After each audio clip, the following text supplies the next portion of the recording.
Hi, Scott Tipton. I want to take this opportunity to give you our weekly update from Washington. This week we saw the Budget Committee in the House of Representatives unfold the budget plan that's going to be presented on the floor of House of Representatives for debate. It's going to be an important step forward. As Americans around our kitchen tables every night, we understand that we have to be able to live within our means. I think we can expect no less out of Washington, D.C.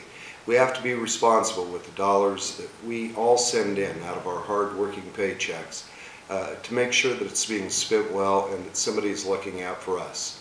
We recognize that with a $15.5 trillion debt in this country, that we have to reduce the size of government, reduce spending, and importantly, empower the American people with more of their own hard-earned money, being able to keep it in that paycheck rather than seeing it go back to Washington. As this continues to unfold, we'll certainly have an open and vigorous debate, but we are trying to move the ball forward. This is a first step, not an end.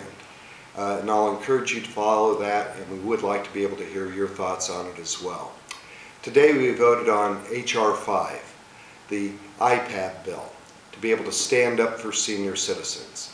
As many of you are aware, the President's health care plan, what many people call Obamacare, became law in the previous Congress with the passing through both the House of Representatives, the United States Senate, and receiving the signature of the President.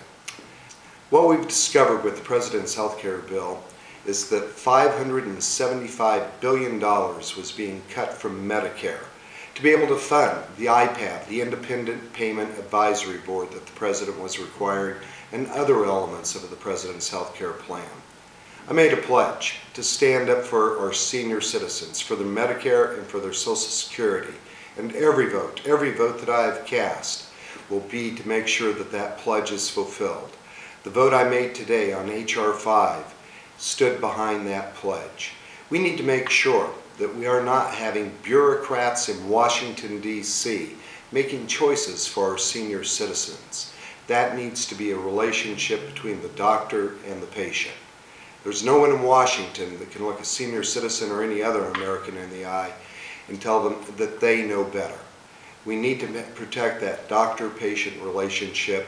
The vote I made today on H.R. 5 will stand for that. We're also standing to make sure that the resources are going to be available for our senior citizens to be able to get in and see the doctors. Under the current health care plan, I know because I've heard from many senior citizens that they're having a problem getting doctors to even take Medicare. That's a challenge that we must address. The health care program that is currently law, that the President has addressed and actually signed into law, is impacting our senior citizens in a negative way. You know, once our senior citizens have run their race, we need to make sure that the promise is fulfilled to them, and then fulfilled also to future generations. I'm going to continue to fight and make sure that our senior citizens' rights, their Medicare and their Social Security, are protected. A first step was made today with the repeal of the IPAB.